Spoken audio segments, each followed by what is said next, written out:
Tom Hardy. This guy is one of my favorite actors, and to this day, my favorite role of his is Bane in The Dark Knight Rises. No surprise there, right? When Tom Hardy was announced as Eddie Brock, dude, I was happy because I thought to myself, okay, if he's in it, it's going to be good. And for my money, watching Tom Hardy on an IMAX screen is well worth the ticket price. And full price Blu-ray.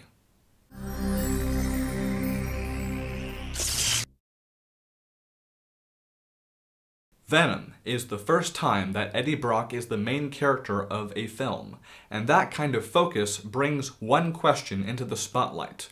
What can this character bring that will engage an audience for a feature-length story? Because comics are a different kind of life for a character, and the same goes for a TV show or video game. And we've all got our preference. Now, film is it for me. I think it's the best way to show what a character can do given the right talent and the right budget.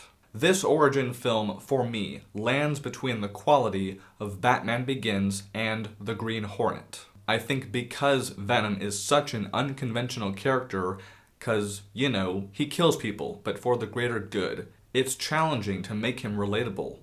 Now, personally, I relate to Eddie because this guy is talented, but he's struggling to channel that talent where it will most benefit him. And I relate to Venom because he's this inner voice that wants to bring out the most badass version of Eddie. He tells Eddie at one point that like Eddie on Earth, on his own planet, he's a loser. But with Venom as a mentor of sorts, Eddie starts to become the man he wants to be. I am truly sorry for whatever and everything I have ever done to you. I am truly, truly sorry. So I look at Venom as a motivational film. Listen to your inner voice, unlock your potential, be a badass. I think that looking at Venom as simply an origin story is doing it an injustice. Although, one injustice it does to itself is rushing the story. Now, Batman Begins is 2 hours and 20 minutes long, and Venom is shorter. I'm not saying Venom has to be 2.5 hours long, but when you allow your story to breathe and your character to grow into their alter ego, your audience will thank you. Now, because this is Eddie's movie, he's given proper due, but unfortunately the script otherwise gives us mostly flat characters and a villain with murky motives. And because the plot is cut to the bone, there is very little room for anyone to give more than, really, a first impression. Now, upon my first impression of this film, my favorite thing was the relationship between Eddie and Venom. And that still holds true today. Tom Hardy gives a crazy performance, and I appreciate what he did. Because what he did is fearless, and gives this movie a distinct personality. Which brings me to the action scenes. Most notably, the car chase and the finale. Oh, they were dope. And you know what? Kudos to our cinematographer. Matthew Libatique worked on the first 2 Iron Man films. So he knows about how to photograph a hero at night, which in the past has proven challenging. But this time, we got lucky, and his work especially pays off when She-Venom makes her debut. Whoa!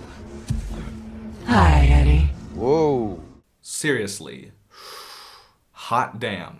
You know, I've always liked Michelle Williams, but now my crush has deepened. Let's, keep that between us, alright?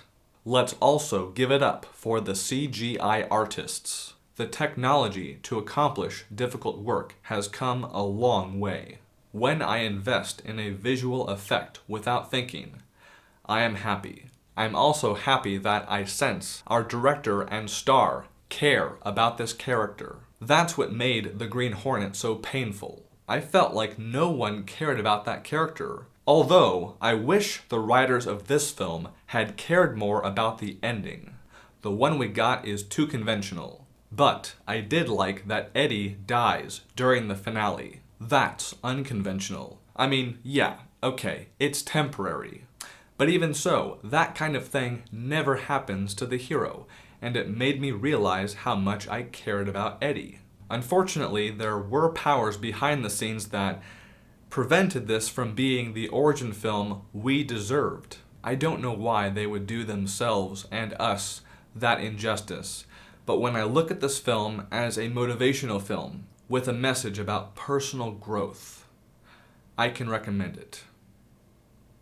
Thank you for watching. Batman out.